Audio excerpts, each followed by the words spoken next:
दोस्तों, धनुर्धर तो बहुत हुए हैं, लेकिन एक ऐसा भी धनुर्धर था जिसकी विद्या से भगवान कृष्ण भी सतर्क हो गए थे। एक ऐसा भी धनुर्धर था जिसको लेकर द्रोणाचार्य चिंतित हो गए थे, और एक ऐसा भी धनुर्धर था जो अपने एक ही बाण से दुश्मन सेना के रथ को कई गज दूर फेंक देता था। आप कितना ही सोचे कि कौन होगा भारत का सर्वश्रेष्ठ धनुर्धर, तब भी आप शायद ही समझ पाएंगे, क्योंकि प्राचीन भारत में एक से बढ़कर एक सर्वश्रेष्ठ धनुर्धर थे। उन्होंने अपनी कलाओं का प्रयोग कुछ विषम परिस्थितियों में ही किया है। वर्टिकल बार, हालांकि सर्वश्रेष्ठ धनुर्धर का चयन करने का अधिकार हमें नहीं है। हम तो बस उन सारे धनुर्धर की शक्ति के बारे में जानकर आपको बता रहे हैं। मित्रों, स्वागत है आप सभी का हमारे YouTube चैनल धर्म चक्र पर। नंबर 8, अर्जुन। 5 पांडवों में से एक अर्जुन, जिसकी धनुर्विद्या जग प्रसिद्ध थी। गुरु द्रोणाचार्य के श्रेष्ठ शिष्यों में से एक थे अर्जुन। गुरु द्रोणाचार्य ने अर्जुन को धनुष सिखाते वक्त वचन दिया था कि तुमसे श्रेष्ठ इस संसार में कोई धनुर्धर नहीं होगा। अर्जुन के धनुष की टंकार से पूरा युद्ध क्षेत्र गूंज उठता था। रथ पर सवार भगवान श्री कृष्ण और अर्जुन को देखने के लिए देवता भी स्वर्ग से उतर गए थे। लेकिन अर्जुन से भी श्रेष्ठ कोई था जिसे दुनिया अर्जुन से श्रेष्ठ मानती है। नंबर 7, एकलव्य।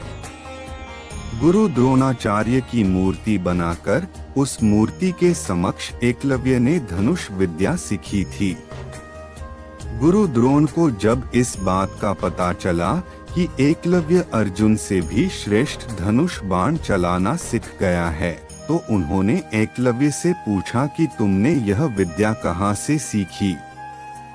इस पर एकलव्य ने कहा, गुरुवर, मैंने आपको ही गुरु मानकर आपकी मूर्ति के समक्ष इस विद्या को हासिल किया था।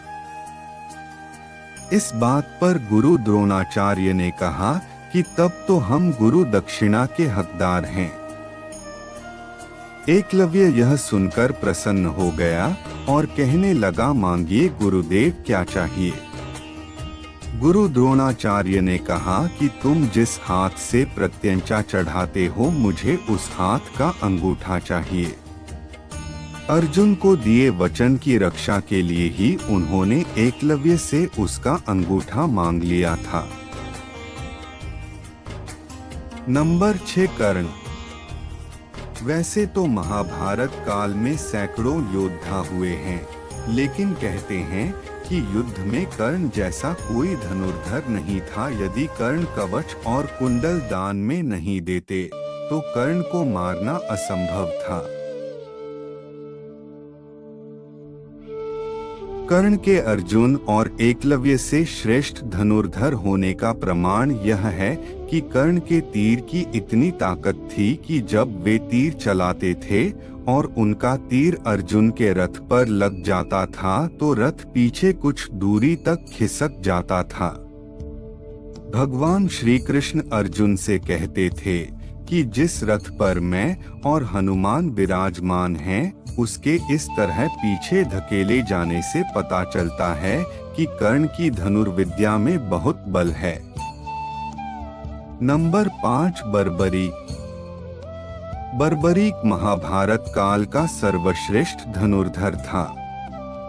युद्ध के मैदान में भीम पौत्र बर्बरीक एक पीपल के वृक्ष के नीचे खड़े हो गए और यह घोषणा कर डाली कि मैं उस पक्ष की तरफ से लड़ूंगा जो युद्ध में हार रहा होगा। भीम के पौत्र बर्बरीक के समक्ष जब अर्जुन तथा भगवान श्री कृष्ण उसकी वीरता का चमत्कार देखने के लिए उपस्थित हुए, तब बर्बरीक ने अपनी वीरता का छोटा सा नमूना मात्र ही दिखाया। नंबर 4, लक्ष्मण। राम के छोटे भाई लक्ष्मण को कौन नहीं जानता। लक्ष्मण ने अपने तीर से रेखा खींच दी थी। उस रेखा में ही इतनी ताकत थी कि कोई भी उसके उस पार नहीं जा सकता था। लक्ष्मण की धनुष विद्या के चर्चे दूर दूर तक थे। शास्त्रों के अनुसार लक्ष्मण को श्रेष्ठ धनुर्धर माना गया है। लक्ष्मण ने राम रावण युद्ध के दौरान मेघनाद को हराया था, जिसने युद्ध में इंद्र को परास्त कर दिया था। इसीलिए मेघनाद को इंद्रजीत भी कहा जाता है। नंबर 3, भगवान कृष्ण। भगवान श्री कृष्ण सर्वश्रेष्ठ धनुर्धर भी थे। यह बात तब पता चली जब उन्होंने लक्ष्मणा को प्राप्त करने के लिए स्वयंवर की धनुष प्रतियोगिता में भाग लिया था। इस प्रतियोगिता में कर्ण, अर्जुन और अन्य कई सर्वश्रेष्ठ धनुर्धरों ने भाग लिया था। नंबर 2, श्री राम। एक बार समुद्र पार करने का जब कोई मार्ग नहीं समझ में आया तो भगवान श्री राम ने समुद्र को अपने तीर से सुखाने की सोची और उन्होंने तरकश से अपना तीर निकाला ही था और प्रत्यंचा पर चढ़ाया ही था कि समुद्र के देवता प्रकट हो गए और उनसे प्रार्थना करने लगे थे। भगवान श्री राम को सर्वश्रेष्ठ धनुर्धर माना जाता है। उन्होंने अपने धनुष और बाण का उपयोग बहुत मुश्किल वक्त में ही किया। नंबर 1, भगवान शंकर।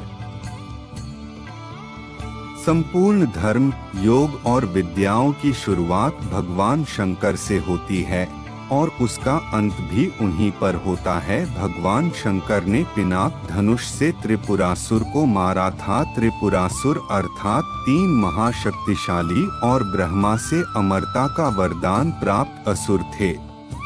शिव ने जिस धनुष को बनाया था उसकी टंकार से ही बादल फट जाते थे और पर्वत हिलने लगते थे। ऐसा लगता था मानो भूकंप आ गया हो। यह धनुष बहुत ही शक्तिशाली था। इसी के एक तीर से त्रिपुरासुर की 3 नगरियों को ध्वस्त कर दिया गया था। इस धनुष का नाम पिनाक था। दोस्तों, बहुत जल्द ही एक नई जानकारी के साथ मैं आपके समक्ष प्रस्तुत होऊंगा। इसी वादे के साथ आपसे विदा लेता हूं। और हाँ, यदि आप कुछ पूछना चाहते हैं तो कृपया कमेंट जरूर करें। मुझे इंतजार रहेगा। धन्यवाद। इसी तरह के वीडियो देखने के लिए हमारे चैनल धर्म चक्र को सब्सक्राइब जरूर करें तथा बेल आइकन जरूर दबाएं।